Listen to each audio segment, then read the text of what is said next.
Mark, I want to speak to you for a minute. Yeah, just name and address. I'm Hugh Gowing, the resident owner at 5424 Meandering at the infamous corner of Yale. Hey, I am so happy we have Blueberry occupying what it was for a quarter of a century. Frank Corsi's two-chair barbershop.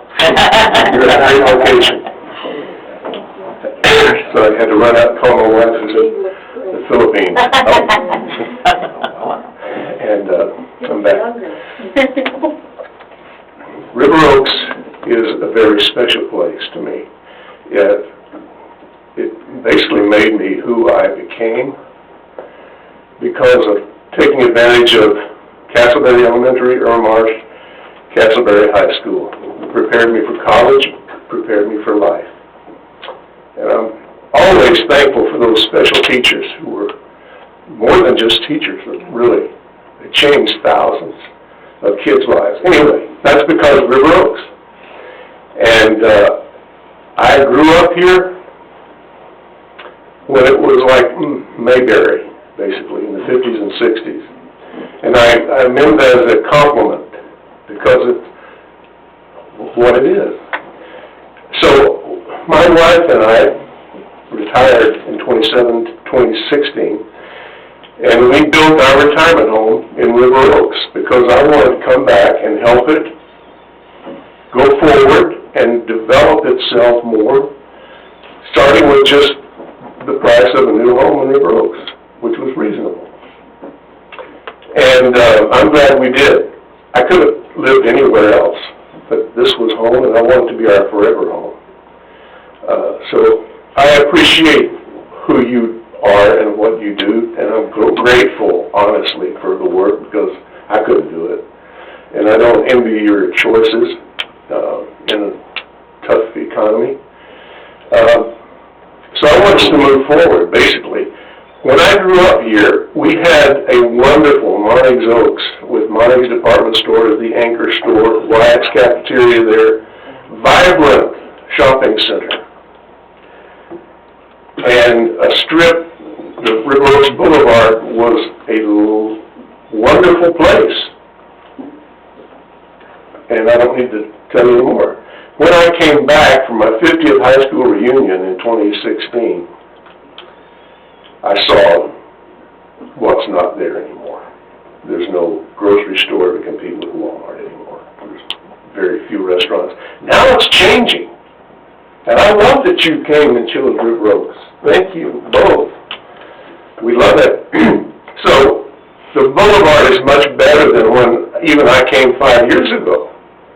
So progress is being made. I don't want the perception to be that we are taking a step backwards by cannibalizing or handicapping the Economic Development Corporation, honestly.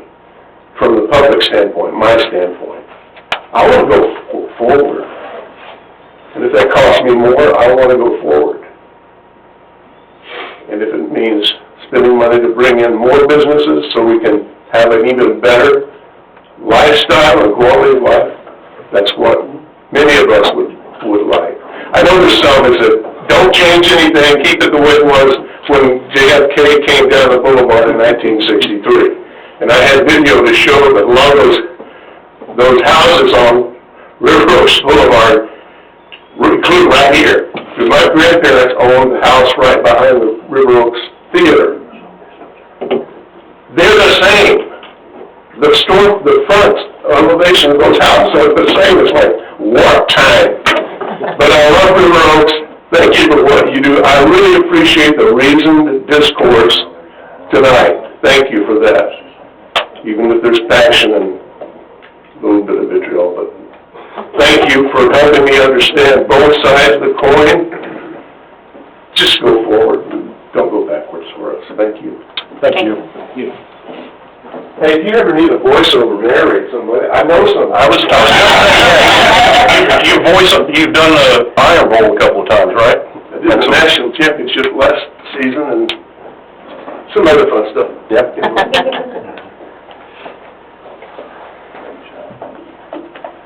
This is fun, isn't it?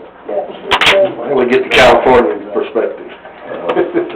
Hey, you lived in California for a while too. Shut up.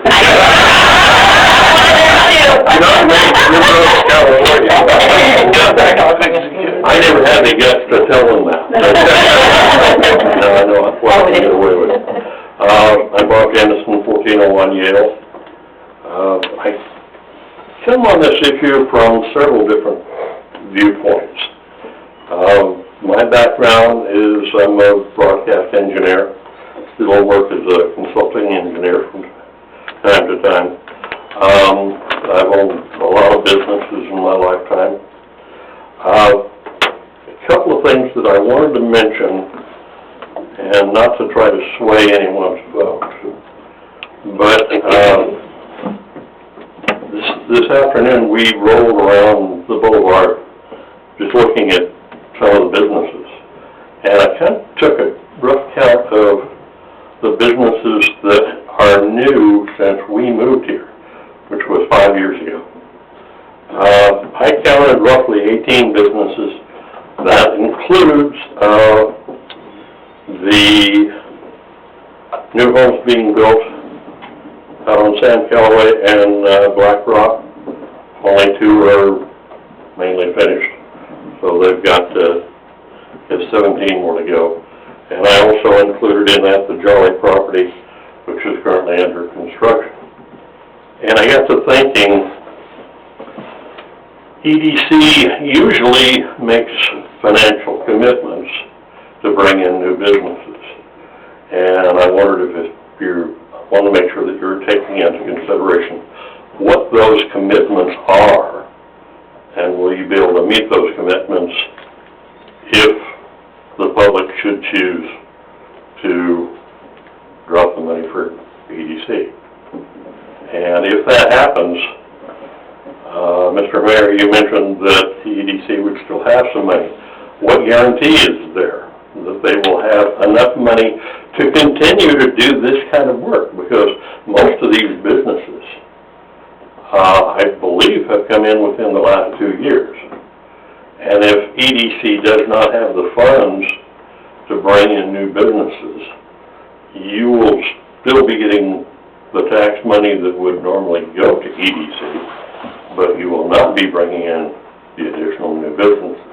Typically, EDC doesn't come close to spending in a year what it brings in. So, I don't know what was spent last year off the top of my head on development incentives. What was done in addition to grants?